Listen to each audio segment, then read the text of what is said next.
Report فیضان الوی تفصیلات پیش کرتے ہیں کراچی سے۔ ریٹائرڈ اور متوفی ملازمین کے واجبات کی بروقت ادائیگی ہماری اولین ترجیحات میں شامل ہے۔ ٹاؤن چیئرمین محمد یوسف۔ چیئرمین محمد یوسف نے وائس چیئرمین شعیب بن ظہیر کے ہمراہ ملازمین کے واجبات کی ادائیگی کی مد میں 72 لاکھ روپے کے چیک تقسیم کیے۔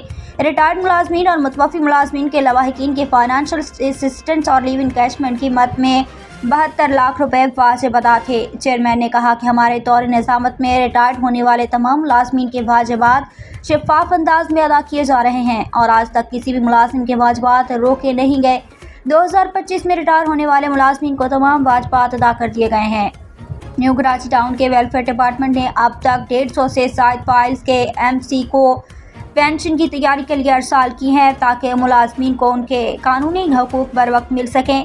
محمد یوسف نے کہا کہ نیو کراچی ٹاؤن انتظامیہ ملازمین کی فلاح و بہبود کے اقدامات جاری رکھے گی۔